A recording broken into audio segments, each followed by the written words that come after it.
சாயி முதலில் அருவமாயிருந்தார். பக்தர்களுக்காக ஒரு ரூபத்தை அவர் புனைந்து கொண்டார். பிரபஞ்சம் என்னும் பெரும் நாடகத்தில் மாயை என்ற நடிகையின் உதவியுடன் அவர் நடிகரின் பாத்திரத்தை ஏற்று நடித்தார்.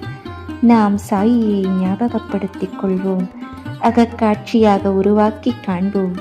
ஷீரடிக்கு சென்று மதிய ஆரத்திக்கு பின் உள்ள நிகழ்ச்சிகளை கவனத்துடன் நோக்குவோம்.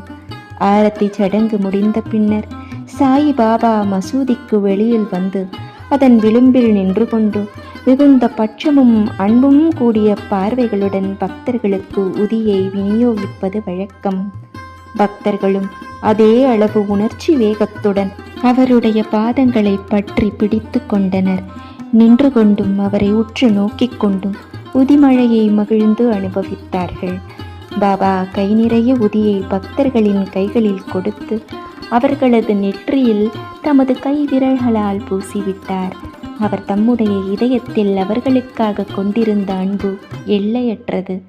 சாயி பாபா எப்போதுமே கருணை நிறைந்தவராக இருக்கிறார். அவர் பால் முழுமனதான பக்தியே நம்மை பொறுத்தவரை தேவைப்படுவதாகும். உறுதியான நம்பிக்கையும் பக்தியும் ஒரு பக்தன் பெறும்போது அவனது விருப்பங்கள் விரைவில் நிறைவேறுகின்றன.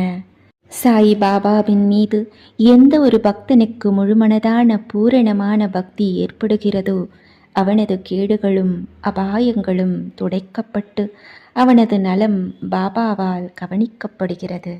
இப்பொழுதும் நமக்காக வாழ்ந்து கொண்டிருக்கும் பாபாவின் மீது நம் மனம் லயித்திருக்கட்டும். அவர் பார்வை ஒன்றே நம் கேடுகளை அழிக்க வல்லது. நம் பார்வையை அவர் பாதங்களின் மீது நிலைத்திருக்கச் செய்வோம்.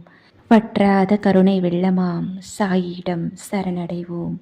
ஜெய் ஜெய் சாய்ராம்.